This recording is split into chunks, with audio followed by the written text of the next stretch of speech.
Hi, I'm James Dunn. Welcome to the Inside Network.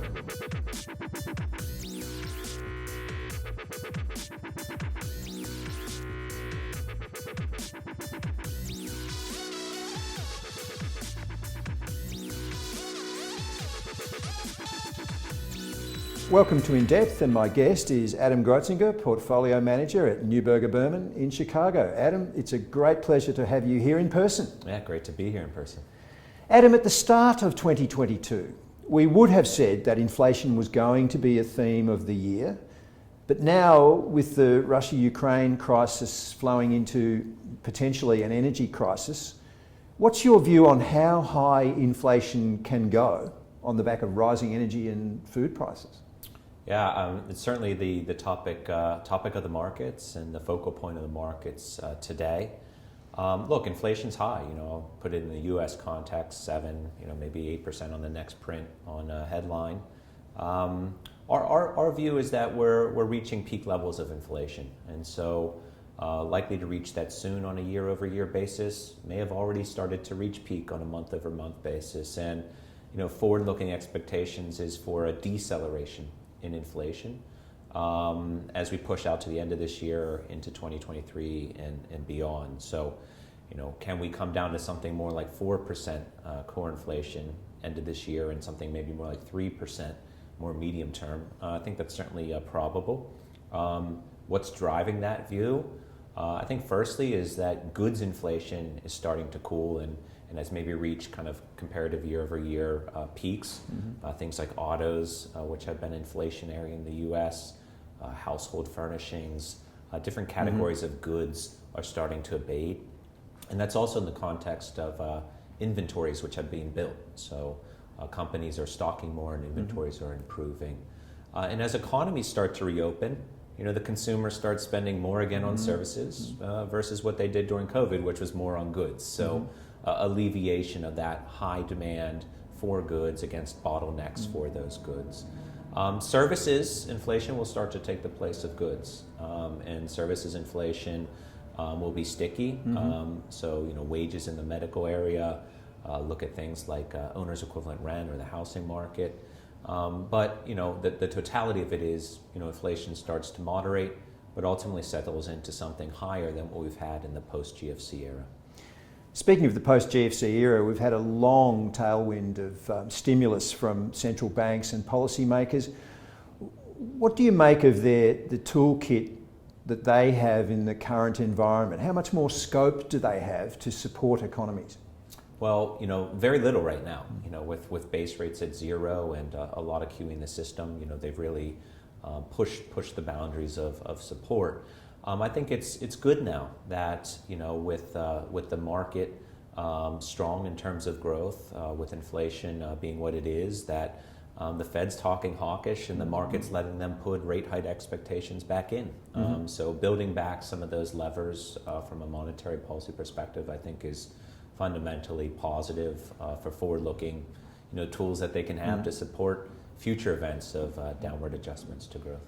Adam, the US Treasury yield curve is the flattest it's been in at least 2 years, and that gap between short and long-term US yields has tumbled to levels that typically have indicated recession. What's your view on the recession risk in the near term? Is it elevated? It is. I mean, it's risen for sure. You're seeing the market pricing it as an elevated risk.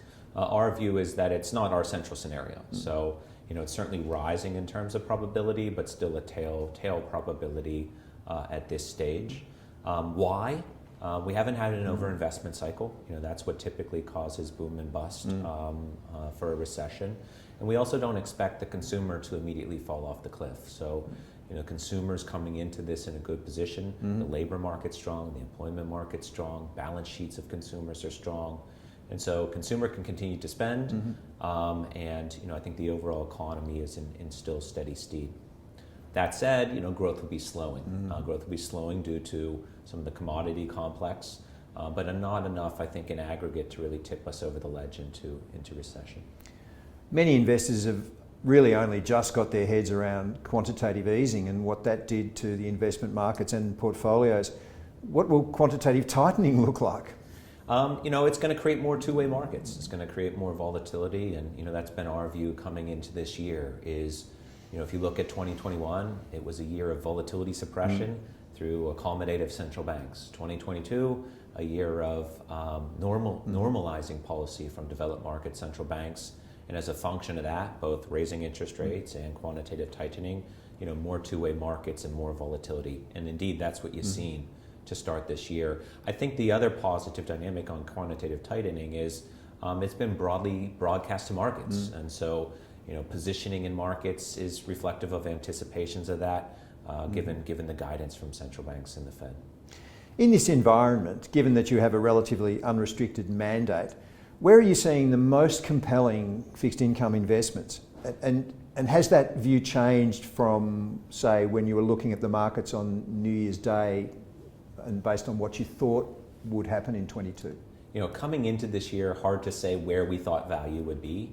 We did have a very strong view, however, that there would be some unearthing of value and there would be more volatility, particularly from macro-driven events, largely central bank reaction function to inflation. We're seeing that play out now in pricing, and potential skirmishes and geopolitical conflict. So we came into this year with more dry powder, more cash on hand in our portfolios, taking down risk from where we're at in 2021.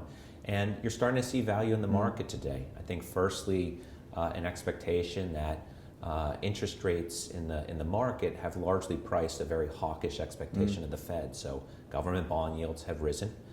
Forward expectation of government bond yields is for some stabilization and less volatility, which is good. And we're starting to see value now as a result of that in, I'd say, generally higher quality ends of the corporate credit market. So triple B investment grade issuers, starting to see some value there. Spreads have come off of lows of 21. High quality, high yield companies, double B rated companies, both longer duration bonds and shorter duration bonds, very disrupted from the movement in rates. So higher quality credit opportunities are presenting value, as is the mortgage market in the US, where you've seen the prospects for quantitative tightening weaken spreads and weaken credit margins. Adam Grotzinger, thanks very much for your time. Thank you.